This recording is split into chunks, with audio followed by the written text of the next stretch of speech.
Hello everyone, कैसे हैं आप सब। आई होप सब अच्छे ही होंगे। आज की क्लास में हम डिस्कस करेंगे nursing care plan for pain. Pain के लिए हम क्या एनसीपी बना सकते हैं, क्या प्लान कर सकते हैं उससे बाहर लाने के लिए पेशेंट को, ये आज हम पढ़ेंगे। ओके, नर्सिंग केयर प्लान एक ऐसा टॉपिक जो हर एक स्टूडेंट को बहुत प्रॉब्लम उसमें फेस करना पड़ता है। उसे बनाने में कैसे बनाएं, किस तरीके से बनाएं, बहुत ज़्यादा दिक्कत होती है। बट ये इतना टफ होता नहीं है जितना स्टूडेंट को लगता है। हम भी स्टूडेंट थे, हमें भी थोड़ा सा लगता था, बट जैसे इसको बनाने का ट्रिक हमें आ गया तो ये हमें बहुत ईजी लगने लगा और इसको बना के हम बहुत अच्छे मार्क्स भी गेन कर सकते हैं। तो क्यों ना इसे बनाना सीखते हैं आज की क्लास में। तो आज हम पढ़ेंगे नर्सिंग केयर प्लान में हम देखेंगे नर्सिंग असेसमेंट। ओके, असेसमेंट देखेंगे जिसमें हम सब्जेक्टिव डेटा और ऑब्जेक्टिव डेटा के थ्रू से डिस्कस करेंगे। नर्सिंग गोल, नर्सिंग डायग्नोसिस देखेंगे, देन गोल उसका क्या होगा, फिर हम उसे कैसे प्लान करेंगे उससे बाहर निकालने के लिए पेशेंट को, और नर्सिंग इम्प्लीमेंटेशन क्या होगा और नर्सिंग एवॉल्वेशन। तो आज की क्लास में हम ये सब डिस्कस करेंगे। तो चलिए स्टार्ट करते हैं आज का टॉपिक।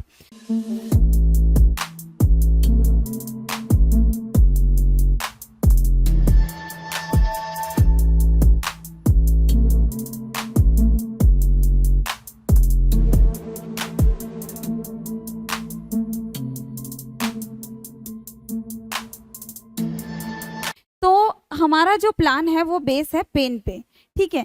अब पेन पे हम देखेंगे सब्जेक्टिव डेटा और ऑब्जेक्टिव डेटा। जैसे मैंने पहले भी आपको क्लास में बताया है, सब्जेक्टिव डेटा मीन्स जो पेशेंट का प्रॉब्लम है वो जो आपको बताएगा अपने लैंग्वेज में कि मुझे पेन हो रहा है, हेड पेन हो रहा है, हेड में हेडेक हो रहा है, एब्डोमेन पेन हो रहा है, मीन्स जो भी एरिया में पेन है वो पेशेंट खुद आपसे बोलेगा। तो यहाँ पे सब्जेक्टिव मीन्स जो पेशेंट आपसे कंप्लेन करेगा वो डेटा हमें यहाँ पे लिखना है। तो पेशेंट says that, पेशेंट ने क्या बोला, I am having pain in abdomen after operation. यहाँ पर ऑपरेशन के बाद पेशेंट को उस एरिया में जहाँ पे ऑपरेट किया गया है उस एरिया में पेशेंट को पेन हो रहा है। तो यहाँ पे हमने उस चीज़ को यहाँ पर लिखा है जो पेशेंट का कंप्लेन था। यहाँ पे आपको कोई भी मेडिकल टर्म यूज़ नहीं करने हैं क्योंकि पेशेंट को मेडिकल टर्म नहीं आता। वो नॉर्मल पेन के बारे में बोलेगा कि मुझे यहाँ पे पेन हो रहा है। ओके, देन होता है आपका objective data. Objective data means होता है जहां हम ऑब्जर्व करते हैं, जहां नर्स खुद ऑब्जर्व करेगी, उस पॉइंट को यहाँ पे हमें लिखना है।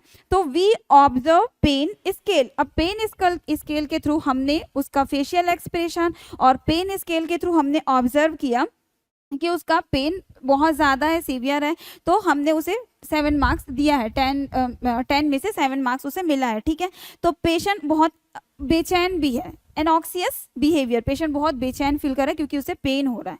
ओके, तो यहाँ पे हमने एसेस किया। नर्सिंग असेसमेंट में नर्स क्या करती है, एसेस करती है। 2 पॉइंट में एसेस करेगी। एक तो होता है आपका सब्जेक्टिव डेटा, एक होता है ऑब्जेक्टिव। सब्जेक्टिव मीन्स जो पेशेंट खुद कंप्लेन करता है, ऑब्जेक्टिव मीन्स जो हमें उसका फेशियल एक्सप्रेशन या जो भी चीज़ के थ्रू हम ऑब्जर्व कर रहे हैं वो हमारा खुद का पॉइंट रहेगा। तो ये objective data. Okay, next column में हम लिखेंगे नर्सिंग डायग्नोसिस। डायग्नोस, यहाँ पे हम डायग्नोस कर रहे हैं। नर्सिंग डायग्नोसिस, डायग्नोसिस में हम जो पेशेंट का कंप्लेन था उसके अकॉर्डिंग डायग्नोस किया हमने। तो एक्यूट पेन इज एब्डोमेन। अब क्योंकि बहुत टाइम से नहीं है वो पेन, तो वो क्रोनिक तो है नहीं, इसलिए हमने लिखा एक्यूट पेन।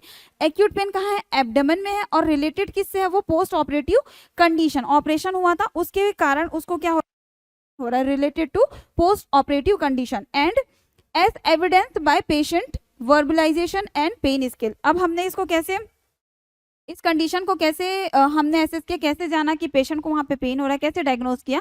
तो एविडेंस के बेस पे, एविडेंस क्या था, पेशेंट ने खुद बताया है, वर्बलाइजेशन एंड पेन स्केल। हमने जो स्केल के थ्रू से क्या किया था, देखा था उसके कंडीशन को, ओके, मार्क दिया था। तो इस कंडीशन के अकॉर्डिंग हमारा क्या बना, nursing diagnosis. Okay, next column में हम उस डायग्नोसिस से बाहर लाने के लिए एक गोल सेट करते हैं। इसलिए हमारा गोल क्या है, नर्सिंग गोल क्या है, अब पेशेंट का पेन हो रहा है तो हमारा गोल यहाँ पर पेन को रिड्यूस करना है। तो to reduce abdomen pain of patient, ये हमारा गोल हो गया उस कंडीशन से बाहर लाने के लिए। ओके, नेक्स्ट जो कॉलम है उसमें है नर्सिंग प्लानिंग। मीन्स जो नर्स प्लान करेगी, जो गोल है उसको पाने के लिए, उसे अचीव करने के लिए हमें क्या करना रहता है, प्लान बनाना रहता है। ओके, बिना प्लान के हम पेशेंट को कोई भी चीज़ नहीं कर सकते, तो हमें प्लानिंग के थ्रू ही करना रहता है। तो प्लान हम क्या करेंगे, assess the general condition of patient. हमको क्या प्लान करना है, टाइम टू टाइम एसेस करना है पेशेंट को, ठीक है। Check vital sign of patient. अब कोई सा भी टॉपिक रहे, कुछ भी प्रॉब्लम रहे, हमको वाइटल्स लेने ही होते हैं, वाइटल साइन चेक करना होता है। अगर पेन में है तो उसके वाइटल्स में कुछ वेरिएशंस देखने को मिलेंगे। ओके, हम जब लेंगे तो वाइटल्स, तो check vital sign of patient. Okay, next check pain scale score. हम क्या करेंगे, रिपीट चेक करेंगे उसका स्कोर क्या आया है, कम हुआ है नहीं हुआ है, तो चेक करेंगे pain scale score. Okay, next point रहेगा हमारा प्रोवाइड मेडिसिन, जो प्रोवाइड करेगा डॉक्टर प्रिस्क्रिप्शन देंगे, प्रिस्क्राइब्ड करेंगे। यहाँ पेन हो रहा है तो जाहिर सी बात है यहाँ पे पेशेंट को क्या दिया जाएगा, एनाल्जेसिक दिया जाएगा। ओके, तो provide medicine according to doctor prescription, जो डॉक्टर प्रिस्क्राइब करेंगे उसके अकॉर्डिंग हम क्या करेंगे, प्रोवाइड करेंगे मेडिसिन। और उसके बाद लास्ट हमारा क्या रहेगा, प्रोवाइड डाइवर्शनल थेरेपी, मीन्स माइंड को डाइवर्ट करने के लिए जो भी थेरेपी अप्लाई किया जाएगा, लाइक म्यूजिक या टीवी वगैरह दिखवा के पेशेंट को कुछ हम उनसे बात करके, तो वो डाइवर्सनल थेरेपी होगा। ओके, डाइवर्ट कर रहे हैं माइंड को। तो ये हमारा नर्सिंग प्लानिंग है पेशेंट को पेन से बाहर लाने के लिए। नेक्स्ट कॉलम में होता है आपका नर्सिंग इम्प्लीमेंटेशन। अब इस इम्प्लीमेंटेशन वाले कॉलम में क्या रहेगा, जो चीज़ हमने प्लान किया वो चीज़ हमने पेशेंट के ऊपर अप्लाई कर दिया। तो इस कॉलम में जो भी चीज़ रहेगा इसी कॉलम का ही रिपीट रहेगा, बट जो रहेगा वर्ब वो रहेगा सेकेंड फॉर्म में। लाइक यहाँ पे एसेस था तो यहाँ पे एसेस्ड हो जाएगा क्योंकि हमने वो चीज़ कर दिया। ठीक है, तो assess the general condition of patient, हमने पेशेंट का जनरल कंडीशन एसेस कर लिया। Okay, checked the vital sign of patient. अब हमने इस कॉलम में क्या देखा, इस जो यहाँ पर था check vital sign of patient, तो हमने वो चीज कर लिया, तो checked vital sign of patient. Okay, next हमारा होगा, यहाँ पे था चेक पेन स्केल स्कोर, तो यहाँ पे क्या होगा, चेक्ड पेन स्केल स्कोर, हमने चेक कर लिया और उस बेस पे पेशेंट को कितने मार्क्स मिले हैं, 7 10 में 7 मिले हैं। ओके, देन होता है आपका provided comfortable position and medicine, क्योंकि पेशेंट अगर पेन में है तो कंफर्टेबल करना पेशेंट को बहुत ज़रूरी है। ओके, और उसके बाद हम उनको मेडिसिन देंगे, तो मेडिकेशन करने के बाद हम जो हमने प्लान बनाया था वो हमने अचीव कर लिया, तो provided comfortable position and medicine. Okay, next था आपका डाइवर्शनल थेरेपी, तो प्रोवाइड डाइवर्शनल थेरेपी था। अब यहाँ पे क्या हो जाएगा, प्रोवाइडेड डाइवर्शनल थेरेपी, क्योंकि हमने वो चीज दे दिया, तो प्रोवाइडेड डाइवर्सनल थेरेपी, माइंड को डाइवर्ट करने का जो हमारा काम था हमने वो कर दिया। ओके, तो ये हुआ इम्प्लीमेंटेशन।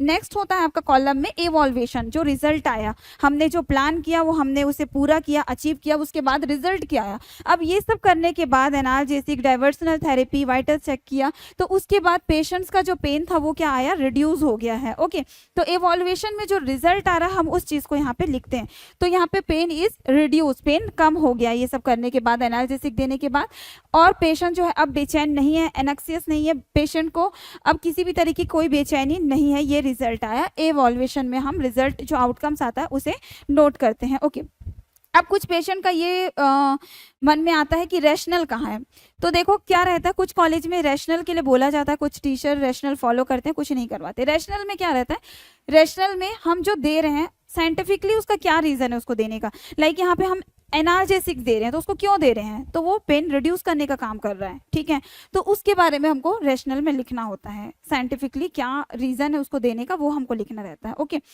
तो आई होप आप लोगों को ये क्लास, ये जो टॉपिक है एनसीपी जो था वो क्लियर हो गया होगा कैसे बनाते हैं।